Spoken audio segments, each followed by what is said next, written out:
Assalamualaikum warahmatullahi wabarakatuh. Salam sejahtera untuk kita semua. Shalom, Om Swastiastu, Namo Buddhaya, Salam Kebajikan.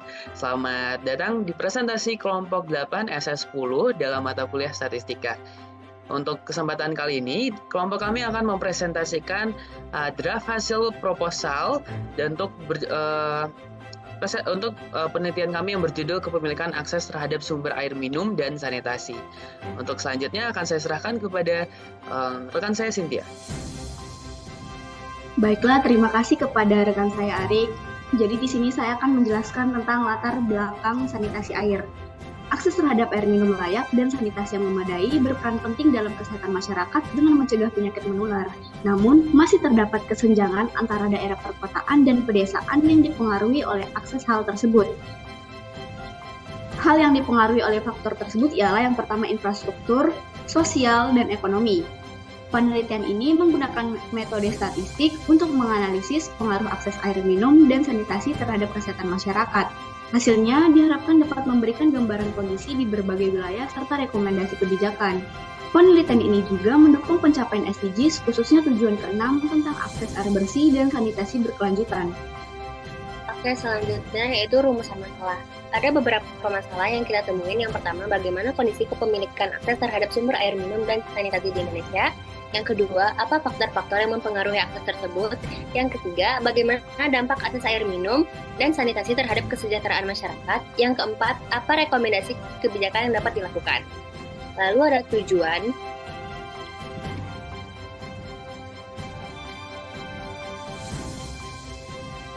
Kajian ini bertujuan untuk memahami kondisi akses air minum dan sanitasi di Indonesia, serta faktor-faktor yang mempengaruhinya. Selain itu, kita akan mengukur dampaknya terhadap kesejahteraan masyarakat dan menyusun rekomendasi kebijakan berbasis data statistik. Dengan pendekatan ini, diharapkan solusi yang dihasilkan dapat lebih efektif dan berkelanjutan. Selanjutnya, di sini saya akan menjelaskan jenis data dan peubah-peubah apa saja yang kami gunakan.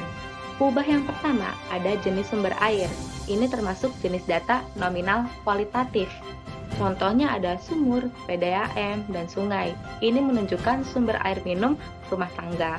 Peubah yang kedua ada jarak rumah ke sumber air. Jenis data ini termasuk jenis data rasio kuantitatif. Semakin jauh, semakin sulit aksesnya. Nah, jenis data yang ketiga ada media akses sumber air. Ini termasuk jenis data nominal, contohnya ada pipa, ember, dan pompa. Peubah yang keempat ada pendidikan kepala rumah tangga. Ini termasuk jenis data ordinal kualitatif, mempengaruhi kesadaran akan air bersih dan sanitasi. Contohnya ada SD, SMP, SMA. Nah, peubah yang kelima ada sumber air di dalam atau di luar pagar. Ini termasuk jenis data nominal, mempengaruhi kemudahan akses dan keamanan air. Peubah yang keenam ada akses sumber air bersih. Ini termasuk jenis data nominal, layak atau tidak layak. Oke, boleh di next slide-nya. Nah, peubah yang ketujuh itu ada kepemilikan fasilitas sanitasi. Ini termasuk jenis data nominal. Iya atau tidak, penting untuk kebersihan dan kesehatan. Yang ke-8 itu ada metode pengolahan air minum sebelum dikonsumsi dengan skala peubah nominal dan jenis data kualitatif. Dengan contohnya dimasak, disaring, atau tanpa pengolahan. Nah, ini mempengaruhi keamanan air. Dan yang ke-9 itu ada kondisi fisik sumber air dengan skala data nominal dan jenis data kualitatif. Nah, ini tuh antara bersih atau tercemar dan mempengaruhi kualitas air. Dan yang ke-10 itu ada penyodotan tangki septik dalam 5 tahun terakhir dengan skala data itu nominal dan jenis data kualitatif. Peubah ini antara ya atau tidak dan penting untuk kebersihan lingkungan. Lalu selanjutnya ada peubah jumlah anggota rumah tangga dengan skala data, rasio, dan jenis data kuantitatif. Ini disebutkan dalam jumlah orang dalam keluarga dan semakin banyak anggota, semakin besar kebutuhan air dan sanitasinya. Lalu selanjutnya ada peubah pendapatan rumah tangga per bulan dengan skala data itu rasio dan jenis datanya kuantitatif. Ini dituliskan dalam rupiah dan mempengaruhi kemampuan membeli air bersih dan sanitasi. Mungkin boleh di next slide.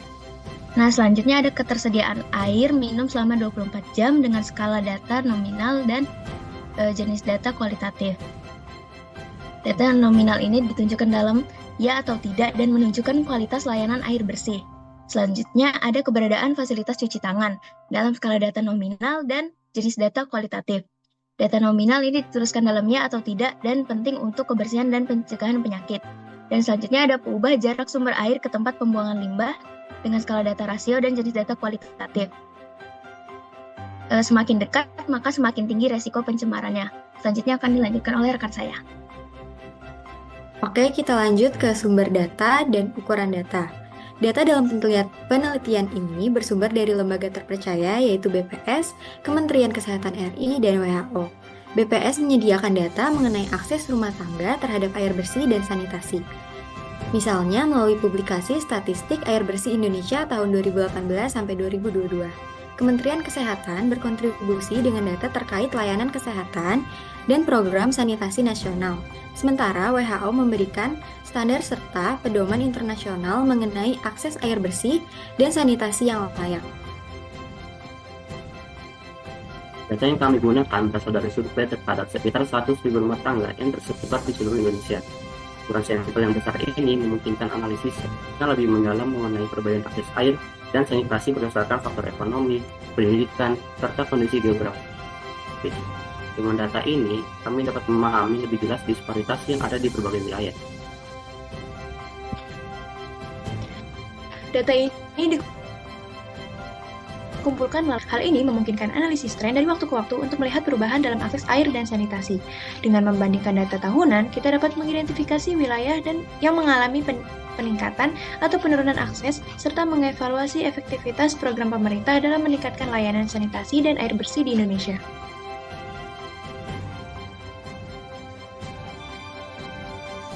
Next slide.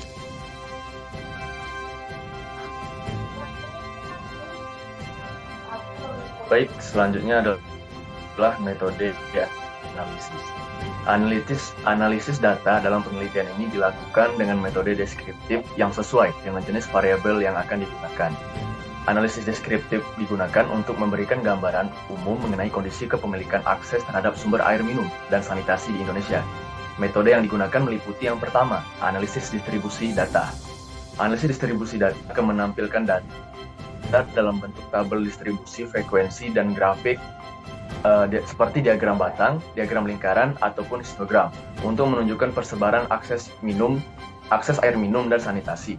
Kemudian mengelompokkan data berdasarkan wilayah, perkotaan, dan pedesaan untuk melihat kesenjangan akses. Kemudian yang kedua, pengukuran pemusatan dan penyebaran data. Yang pertama, menghitung ukuran pemusatan mean, median, modus untuk melihat kecenderungan utama dalam data. Kemudian menggunakan ukuran penyebaran atau range, standar deviasi untuk memahami tingkat variasi dalam kepemilikan akses terhadap sumber air dan sanitasi.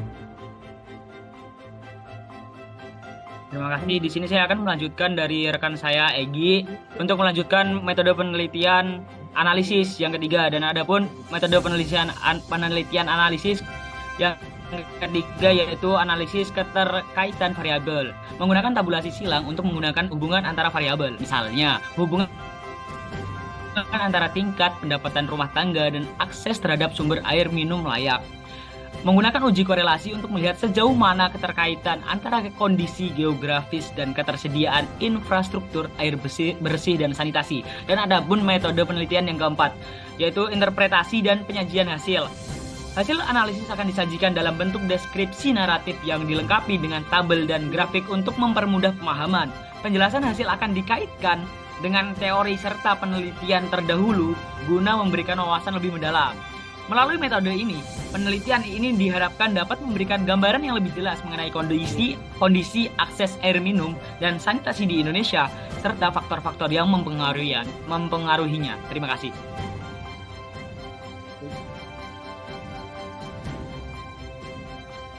Baik, selanjutnya untuk time plan ataupun rancangan dari timeline kita. Untuk minggu akan kita lanjutkan untuk kegiatan ini dirancang setelah UTS, yaitu pada minggu ke-9, yaitu pada tanggal 23 April 2025. Itu untuk yang pertama ada evaluasi kelengkapan data set yang telah dikumpulkan, yaitu memeriksa kelengkapan, relevansi, dan format data. Selanjutnya membersihkan data, menghapus duplikasi, menangani data yang tidak valid atau tidak sesuai format. Selanjutnya dilanjut pada tanggal 26 hingga 27 April 2025, yaitu pertama melakukan uji coba analisis awal dengan subset data untuk melihat pola dan distribusi. Selanjutnya evaluasi hasil uji coba dan melakukan revisi atau pemrosesan tambahan jika diperlukan. Yang selanjutnya itu finalisasi dataset yang akan digunakan untuk analisis utama. Oke, next. Selanjutnya itu untuk minggu perkuliahan ke-10. Untuk minggu perkuliahan 10 itu akan kita mulai pada tanggal 30 April 2025. Pertama memulai rekapitulasi dan penyusunan data dalam format analisis. Selanjutnya kita mengecek kelengkapan data untuk memastikan tidak ada kesalahan ataupun kekurangan dari data yang sudah kita miliki. Selanjutnya itu pada tanggal 3 hingga 4 Mei 2025 melakukan analisis deskriptif awal terhadap data yang sudah dikumpulkan, jumlah sampel, distribusi nilai, dan sebagainya. Selanjutnya melakukan analisis lebih lanjut seperti uji korelasi atau regresi sederhana sesuai kebutuhan penelitian yang kita inginkan. Untuk minggu perkuliahan ke-11 sampai ke-13, yang pertama menyusun laporan hasil penelitian sesuai format yang diminta. Yang kedua membuat visual data dalam kurung grafik tabel diagram agar lebih menarik. Yang ketiga, finalisasi laporan penelitian. Minggu perkuliahan ke-14 yaitu yang pertama pengumpulan laporan hasil penelitian, yang kedua presentasi hasil penelitian. Baik, mungkin sekian untuk presentasi dari kelompok kami. Apabila ada kesalahan mohon dimaafkan. Terima kasih. Wassalamualaikum warahmatullahi wabarakatuh.